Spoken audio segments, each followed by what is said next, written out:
In today's video, we are going to go through 2000's American superhero thriller Unbreakable, where a man learns something extraordinary about himself after a devastating accident.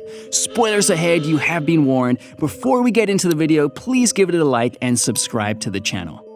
The year is 1961, and the movie opens at a Philadelphia department store where a woman gives birth to a boy and names him Elijah.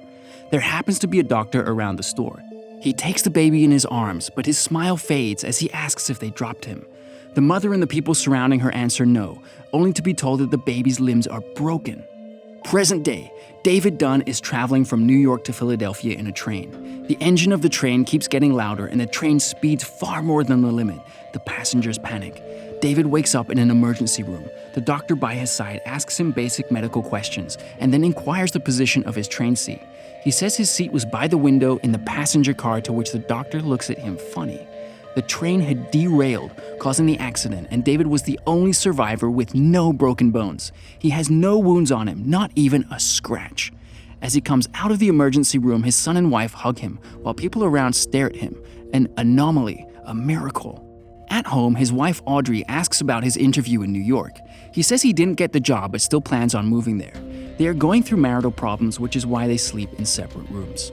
When David is leaving the memorial service for the victims of the East Rail train accident, he finds an envelope on the windshield of his car. The paper inside is embossed with the words, "Limited Edition."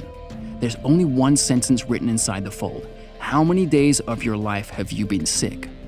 He goes back to his job as a security guard at a university football stadium. He asks his supervisor to check the number of sick days he had taken. His supervisor, having heard of the accident, gives him a $40 raise and confirms that he's not taken a single sick day. Back home, he asks his wife when was the last time he was sick. She says she doesn't remember. In the past, in West Philadelphia, young Elijah sits before a TV with a fractured arm. His mom urges him to get out, but he fears he'll get hurt more. He's called Mr. Glass at school because he breaks like glass. She tells him that there's nothing he can do about his condition and that he cannot spend his entire life afraid and hiding. His mother gets him a present but sets a condition. If he wants it, he has to get it from the bench across the street. With her encouragement, he crosses the street and sits on the bench to open the present wrapped in a purple paper. It's a comic book. His mother tells him that every time he wants to come out to the bench, she'll keep one on it. David and his son reach the limited edition art gallery. They meet the owner, Elijah Price, who had sent the letter to David. While chatting with Price, David says he's most probably never been sick or injured in his life, but his son Joseph tells Price about a car accident in college, the reason he can't play football anymore. Elijah Price has studied comic books his entire life. The inspiration of the superhero narrative comes from true experiences that get covered up with cartoons and the commerciality of the industry.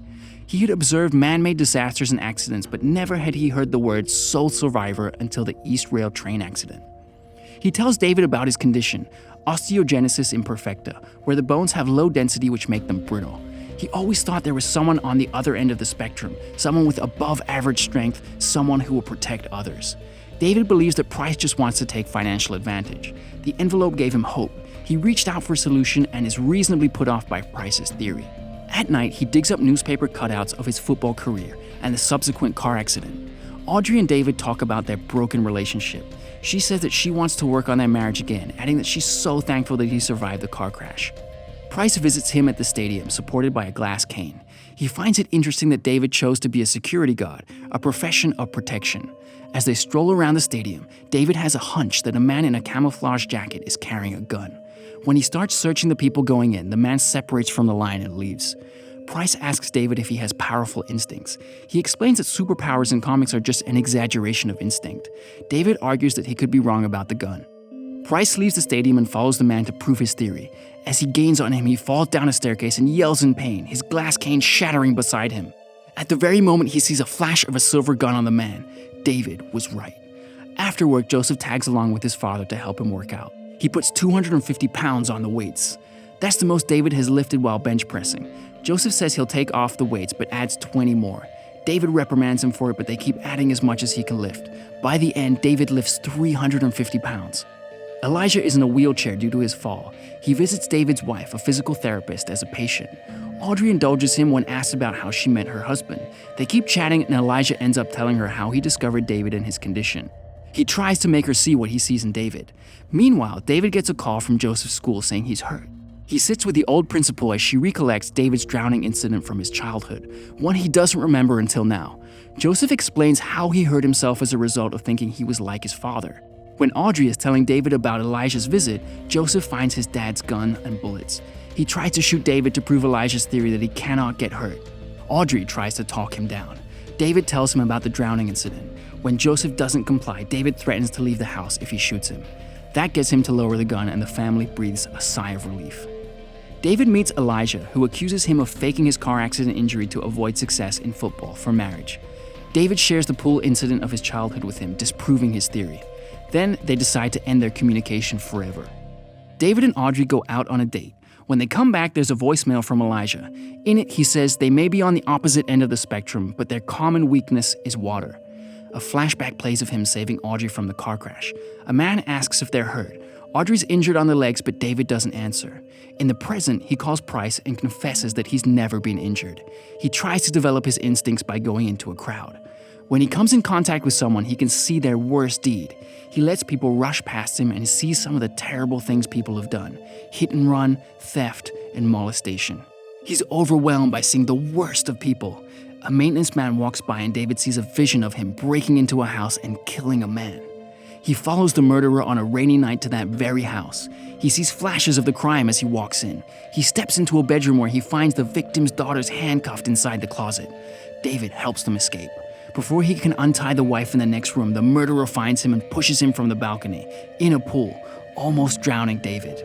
Luckily, the daughters save him. He goes back to fight and ends up killing the murderer. Then he unties the wife. He comes home and seeks comfort in the arms of his wife after the traumatic experience. Next morning, Joseph enters the kitchen and David shows him the newspaper in which the last night's event is reported. Joseph tears up. David visits Price's exhibition and meets his mom. She quotes her son: "There are villains of two kinds, ones who fight with hands and ones who fight with the mind." He follows Elijah deeper into the establishment. Elijah has the day's newspaper in his hands. David confesses he didn't feel sadness today. When they shake hands, he sees the worst of Price. He discovers that the accidents in the city were caused by Price only to find someone like David. He sees drafts and plans as evidence of his guilt in the back room. In the end, David leads the authorities to Price, who's then kept in an institution for the criminally insane. Thank you so much for watching. Make sure to like the video if you enjoyed it and subscribe to our channel to see more of these movie summaries.